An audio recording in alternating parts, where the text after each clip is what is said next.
Shalom, shalom, ma famille adorée, mes parents, mes amis, je vous aime très fort de l'amour en Christ. Alors, ce matin, je suis très heureuse d'être là.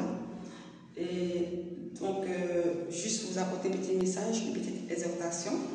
Alors, Dieu m'a mis à cœur depuis hier de parler d'un sujet très important parce que moi-même, je suis concernée également. Alors, laisse-moi te dire que tu n'es pas né au hasard.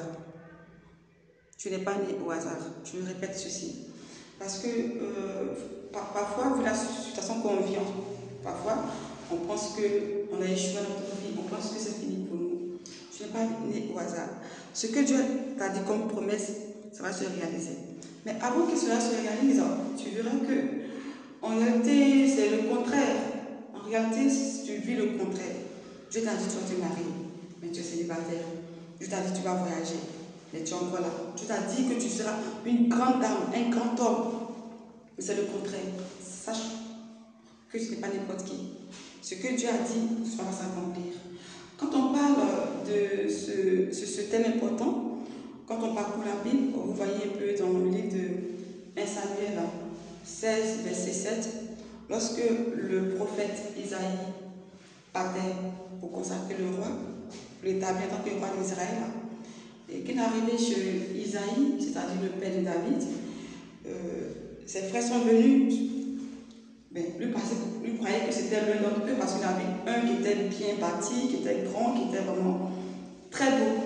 Et Dieu lui a dit, dans le chapitre 7, ne regarde pas à son apparence. Juste pour résumer, l'homme considère, ça dit que l'homme considère ce qu'il voit, c'est ça. Mais Dieu regarde au cœur.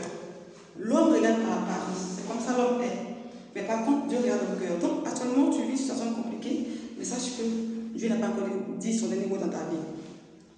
Donc, raison pour laquelle, dans le livre de même Samuel, là, Samuel 1, 2, verset 8, Dieu dit, de la poussière, il retire le pauvre du fumier et relève l'indigent pour les faire asseoir avec les grands.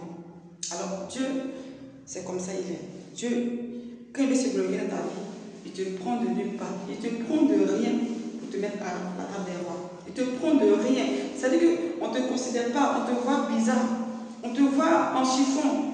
C'est ce que Dieu aime. Dieu prend ceux qui sont chiffonnés, ceux qu'on ne considère pas, ceux que la société rejette, ceux qu'on ne voit rien en eux. Dieu les prend et Dieu se révèle au monde entier. Alors parlons de ça lorsqu'on parcourt encore le livre d'Esther, Esther 1, Esther chapitre 2, verset 7. On dit Esther, son nom était Adassa.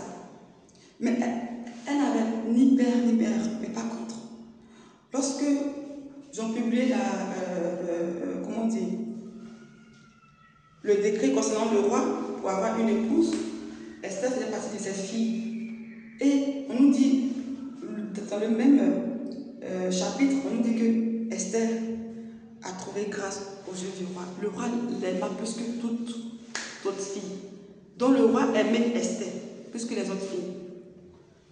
Je dis que Dieu c'est comme ça il est. Dieu est le père des orphelins. Il est le père des veuves. Il est le père des étrangers. Il est le père de ceux qui souffrent. Il est le père de tout le monde. Tout le monde. Mais ceux qui souffrent, quand ils font appel à Dieu, Dieu les écoute.